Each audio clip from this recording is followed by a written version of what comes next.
Well, good morning, boys and girls.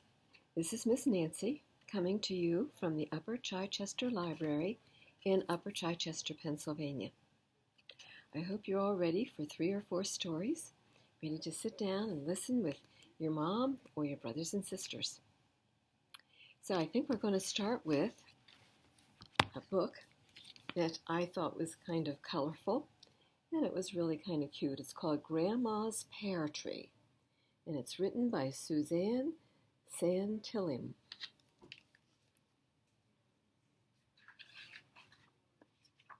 And you can see this is all about pears. I think I like pears, and I hope you all like pears too. Well, and they grow on a tree.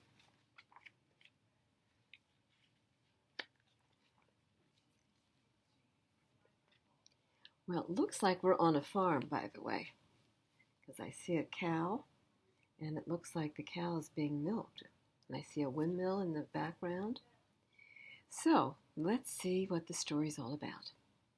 Grandpa, I need your help. Grandpa, the ball is stuck in the pear tree. I was playing a game. When I bounced the ball too hard, it flew up into the tree, and I promised Grandma that I'd stay away from her tree. If I tell Grandma it's up there, she will be very cross and annoyed with me.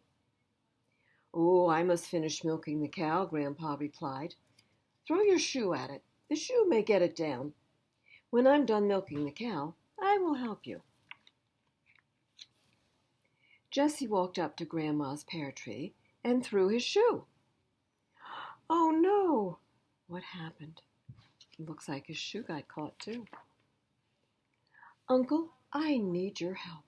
Uncle, my ball and my shoe are stuck in Grandma's pear tree. I promised Grandma that I'd stay away from her tree. If I tell her what's up there, she'll be very cross. The horse needs a new shoe, Uncle replied. Use the broom. The broom may get them down. When I'm done shoeing the horse, I will help you. Jessie walked up to Grandma's pear tree and raised the broom. Oh no! What do you think's going to happen with the broom? Cousin, I need your help. Cousin, my ball, my shoe, and the broom are stuck in Grandma's pear tree. I promised Grandma I'd stay away from her tree. If I tell her what's up there, she'll be very cross. The goat has escaped from her pen, Cousin replied. Use the chicken. The chicken will fly in the tree and knock your things down. When I've caught the goat, I will help you.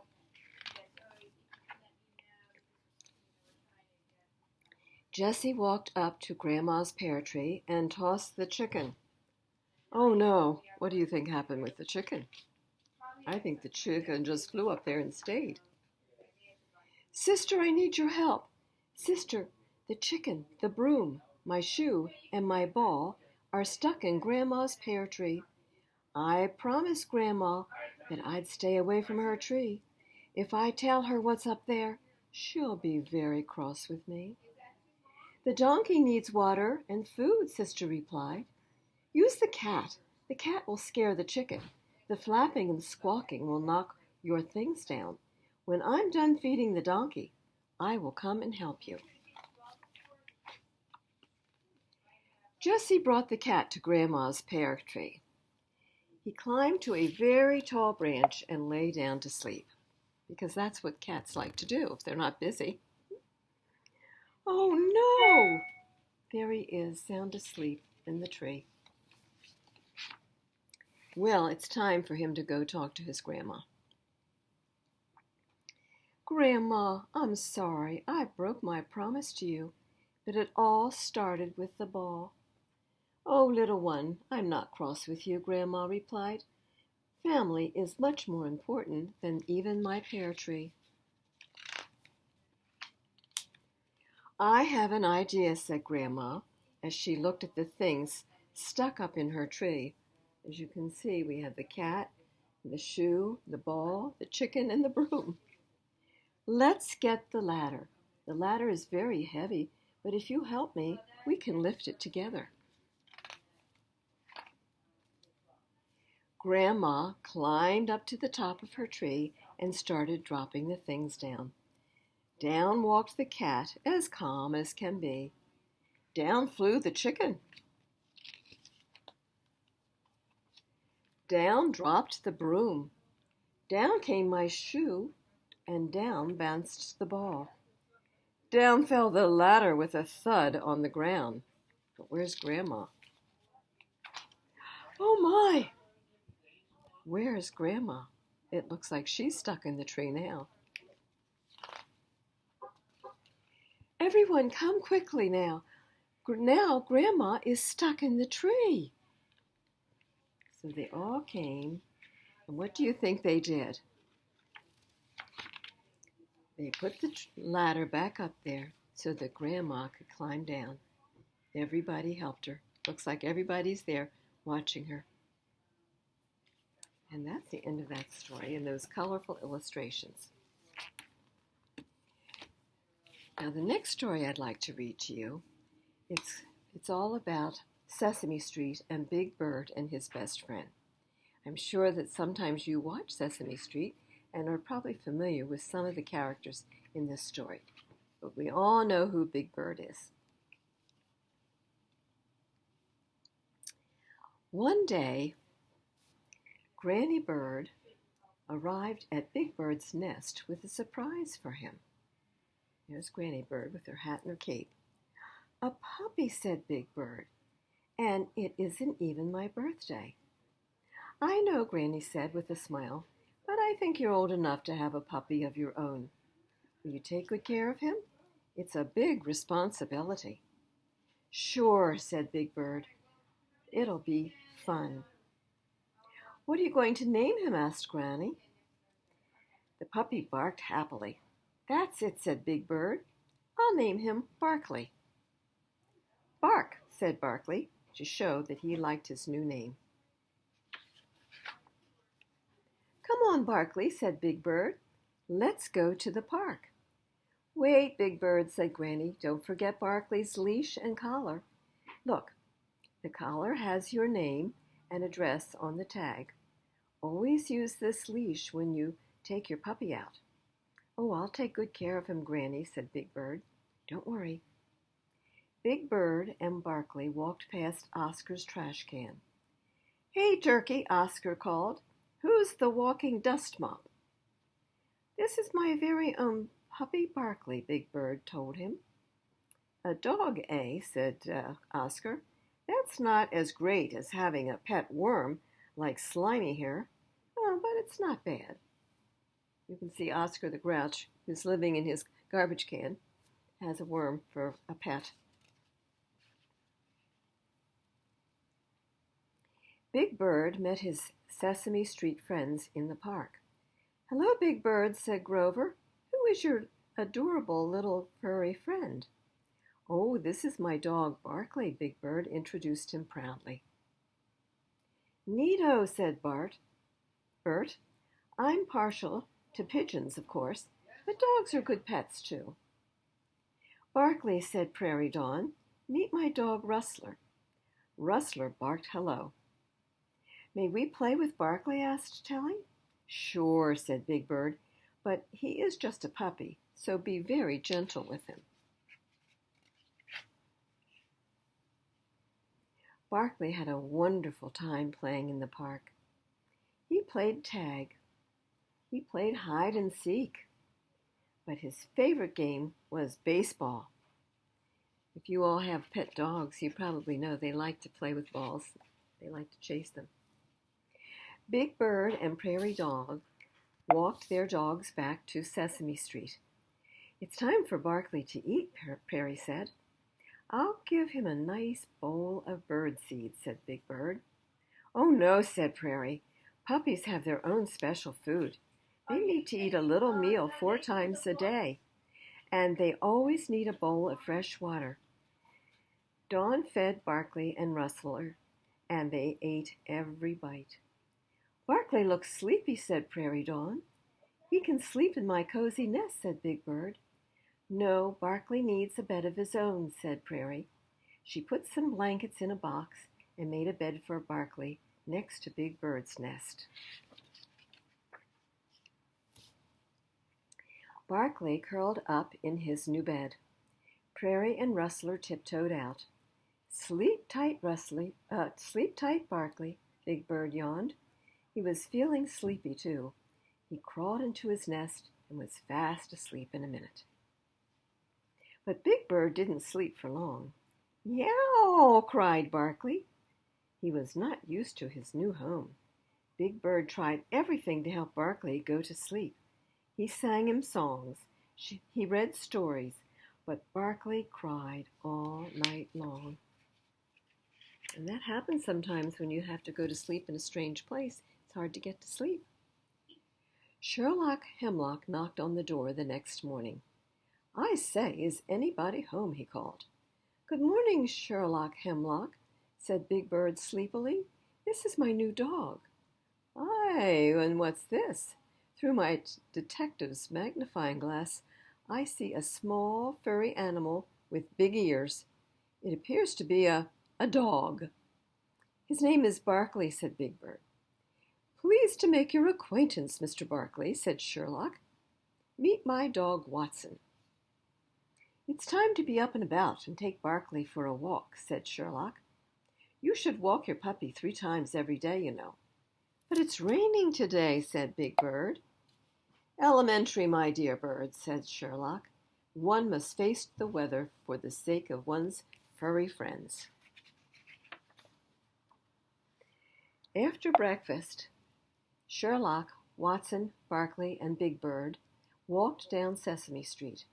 Barkley splashed through every puddle. I must be off, said Sherlock. There are more mysteries to solve. Goodbye. Goodbye, Sherlock. Goodbye, Watson, said Big Bird. Come on, Barkley, let's go visit Ernie and Bert. Hi, Big Bird, said Ernie after they got there. Barkley raced past him into the apartment and shook himself on the carpet. Then he ran in and out of every room. He jumped up on Bert's favorite chair. Barkley, stop, Big Bird yelled. What is Barkley doing? Look at all these footprints of mud from the rain. But it was too late. Black, muddy paw prints were everywhere. Barkley, look what you've done, Big Bird cried. I'm sorry about the mess, Ernie. Oh, that's all right, said Ernie. Barkley is just a puppy, said Bert. He doesn't know any better. Big Bird helped Ernie and Bert clean up the apartment, and Barkley helped too. Big Bird took Barkley home. He dried his puppy off with a big towel and brushed the tangles out of his fur. It's time to take your nap now, he told Barkley. I'm going to visit Grover. I won't be gone for long. Aha. Barkley didn't take a nap.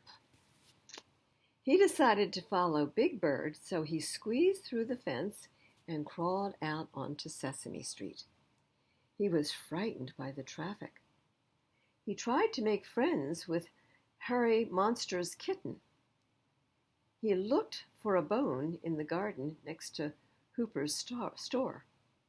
Then he went back home and found something even better to chew on. Well, it looks like, what is he chewing on? Uh-oh. Barkley, Big Bird cried when he saw what Barkley had done. That was my lucky glove. Maria, who was out walking her dog, Perito, heard Big Bird. What's wrong? She asked. Barkley chewed up my baseball glove, Big Bird was close to tears. And I had to walk him even in the rain, and he tracked mud all over Ernie and Bert's apartment, and he cried all night long, and Big Bird, Barkley is only a puppy, said Maria. He needs you to take care of him. I know, said Big Bird.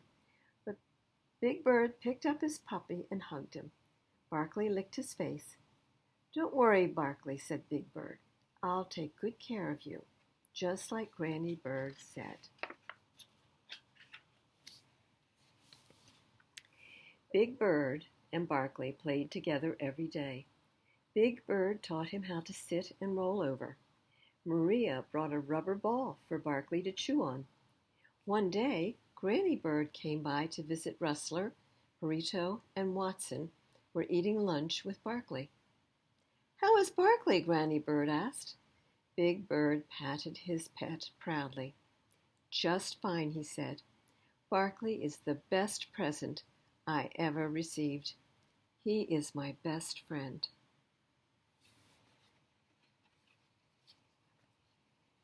And that is the end of this story.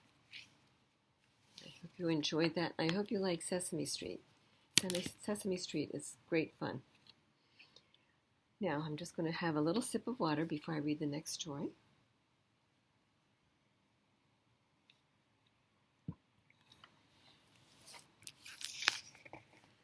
Actually, this next story is also about a dog. But it's about a dog who was found and refound a number of times. And I'll explain it to you as I go on. It's called I'm the Best by Marjorie Shermatt, illustrated by Will Hillenbrand. And it's called I'm the Best. So here we have a great picture of a number of dogs. This is not a Sesame Street dog. This is just another regular dog. And he says, "My name is Dudley, but once I was named Sparky. Before that, I was Fluffy. For 2 months, I was Mopsy. I think I was Cedric for a week. I've had a lot of names and owners. Some of them liked me, some of them didn't. My first owner gave me away when I ate his plant. My second owners gave me away when they moved to Pennsylvania. My third owner died. After that, I lost count of my owners." Now, what has happened with this little dog is that they have taken him back to the pet center every time they have found something either wrong with him or they're moving away. I remember the last one. Her name was Granny, and she named me Dudley. She got me a silver tag with my name on it. But she gave me to the Humane Society when she decided to take a trip around the world. I wanted to go with her, but she didn't take me. Now here I am, waiting for a new person or family. I keep telling myself I'm the best, but nobody knows it yet. Looking at them looking me over, listen to what they're saying. Now, this is the Humane Society where unwanted dogs and cats are taken. And I, one time, went to the Humane Society in Media, Pennsylvania, and picked up a dog. She was a German Shepherd, and we called her Lady, and we kept her until she was very old and died. But this little dog apparently kept being returned to the Humane Society. So the people were saying, making comments about the various dogs. Too much fur. Do you like his tail? I don't trust his eyes. A shedder? Maybe? No. Those are the kinds of things that Dudley heard. Then I hear, "Oh, look, isn't he cute? He looks so much like Fritz, Mom." "Maybe that's not good, Robert." "It's good, Dad. His card says his name is Dudley. He seems gentle." "Gentle? Is that an insult?" I bark. "His bark sounds a little like Fritz's used to also, Mom." And I wonder what happened to Fritz. He could be a dog that had died. Because that does happen. Dogs don't last that long. Now I hear the words I've heard before. This little boy is saying, "I want him. We'll take him." They want me, but for how long? My new family signs papers. Now I have a boy and his mother and father. We get into their car and drive home. They have a nice house. I know because I know houses. I know apartments. I know farms. I know condos. I have lived in all of them at one time or another. See, this story is being told from Dudley, the dog's point of view. They take me into the kitchen. And on the floor I see a bowl with food and a bowl of water. Both bowls have a name on them, Fritz. Oh well, food's food, water's water. After I eat, the boy says, "You'll sleep in my room," and he takes me up there. "How do you like your room, Fritz?" "Fritz? The name's Dudley, remember? Who is Fritz?" The boy hugs me and I wag my tail at him. "I'm Robert," he says. I bet he's only had one name in his whole life. He crawls into bed. He doesn't invite me in. Oh well, the floor's my place anyway. And they both fall asleep.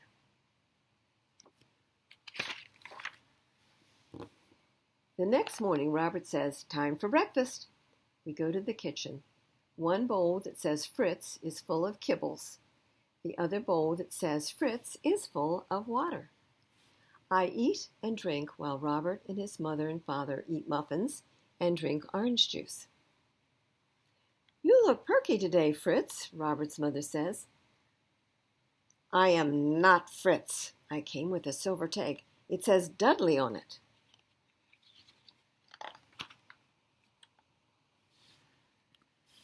"His name's Dudley," Robert's father says. He remembers. Good sign. "I miss Fritz," Robert says. "We had him for over 14 years, Robert's mother says. "Even before you were born, Robert." "Oh, I get it," says Dudley. "Fritz was their other dog. He got old, I guess, and that was that. They really miss him. Too bad. Too sad. But listen, folks, I want to yell. I can't take anybody else's place. I'm just me, Sparky, Fluffy, Mopsy, Cedric, Dudley. Dudley's my name."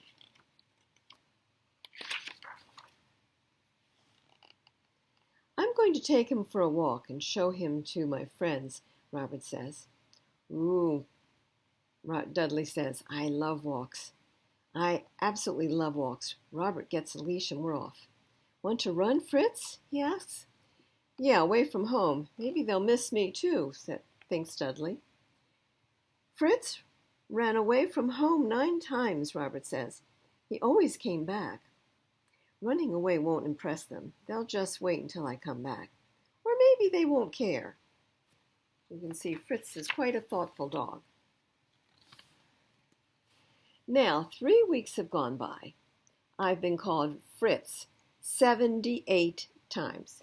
People think dogs can't count, but nobody ever proved it. Well, the food's good. Robert's good and full of hugs.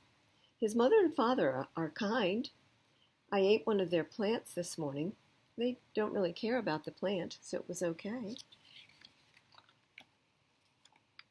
But they're worried that it could make me sick. They take me to the vet's. Dr. Burton has me up on the table. She's poking and looking and humming. "Dudley's fine," she says. "The plant he ate was harmless." She knows my name. Maybe I'll go live with her, Dudley thinks. "I think Dudley likes plants," she says. "You'll have to break the habit," she tells me. Sometimes you can't break habits. I eat plants, thought Dudley. They call me Fritz, which is not my name. Now I've been here 5 weeks. I've picked a special place to sleep on Robert's bed. They've given me my own sock to chew on. And they've bought me a plastic hot dog and bun to play with. They play toss, and then I run and fetch. They toss, I run and fetch. Again and again. Robert takes me for lots of walks and runs. Sometimes his mother does too, and his father. The pats are endless, and I get brushed once a day.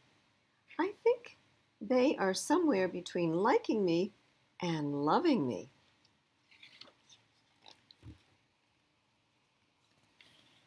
They're keeping me forever, at last.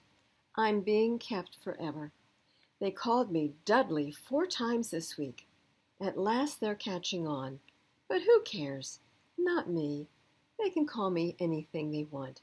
Sparky, Fluffy, Mopsy, Cedric, Dudley, and Fritz.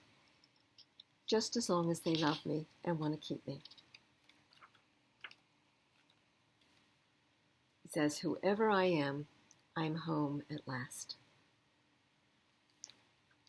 I just thought that was a very sweet story. I hope you enjoyed it too. I have just one more, and this is sort of a funny story. It's called Do Pirates Take Baths? It's by Kathy Tucker and illustrated by Nadine Bernard Westcott. I just think some of the cartoons are funny. What do pirates do? All day and night they sail the seas. They're very brave and bold. They count the gulls and watch the waves and search for chests of gold.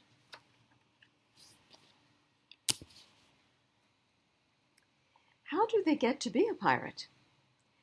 You show the captain, who picks the crew, that you're a special case, that you can run and kick and climb and make a fearsome face. What does a pirate wear? A big black hat, some swell black boots, an eye patch to make you stare. He carries a cutlass, but I've been told he doesn't wear underwear. Oh my. What do pirates eat? Salty cod, or sometimes scrod, with hardtack that's tough to chew.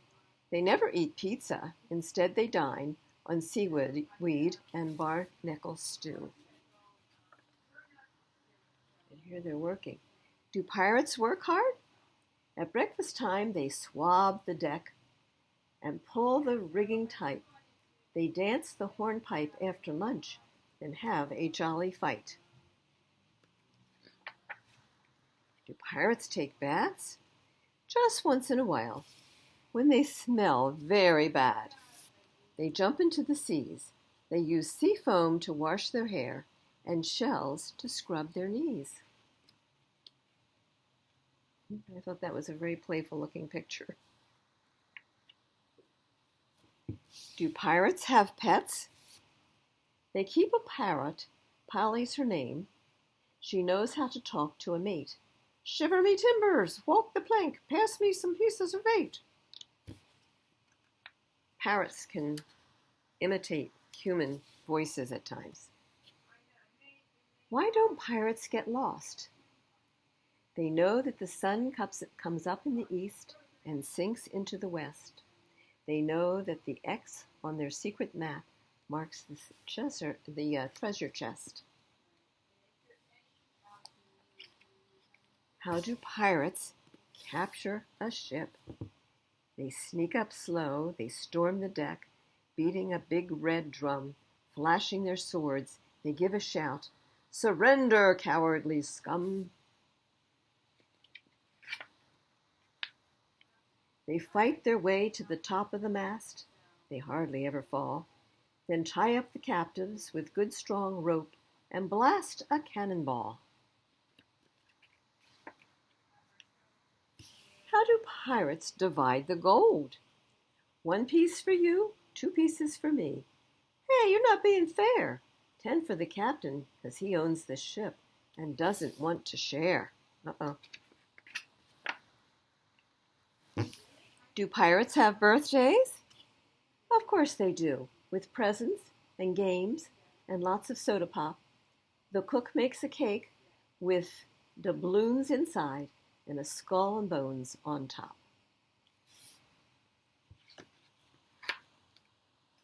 What do pirates wish for? They wish for an island with gold in the sand, where the sun shines over the bay, where banana trees grow, and pirates are free to swing with monkeys all day. Where do pirates sleep? On cozy hammocks, way down in the hold, they sway till the morning light. They dream of their mothers as they gently drift into the starry night.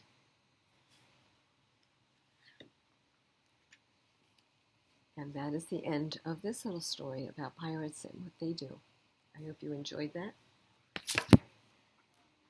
Before we go today, I do want to mention some of our summer activities that we have here at the library that might interest you and your family.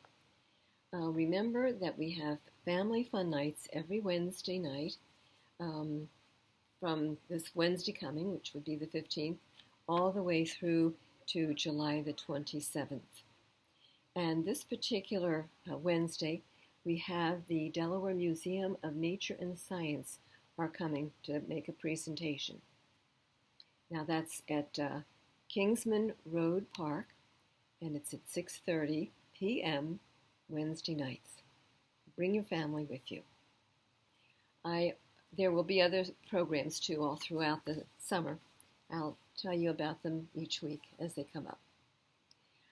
Then we also have our reading program, and we would love for you to be involved in that. Just come to the library and you will receive a reading log that you can fill out and bring it back to claim your prizes. So what you do is you read one book or read for 60 minutes and win prizes all summer long. And you can come here and pick up books to be read to you as well. The reading log is for the school-age children, but certainly your moms can read to you and help you keep a log as well. And then in August, there will be prizes on the 31st of August for everyone who has kept their log all during the summer. So we hope we'll see you in the library to sign up for our summer reading program, and that you will come to Kingsman Park on Wednesday nights for the rest of the month of June and July, for all of the interesting programs that the library will be providing for you. And there's one other thing we need to remember. Mr. Andrew at the park, he's at Kingsman Park too, and that's on Tuesdays at 10:30 in the morning. And he will read to you and sing with you and dance with you and play with you. So I hope you will enjoy our summer programs, and that I'll see you all again next Monday for Storytime with Miss Nancy. Goodbye for now.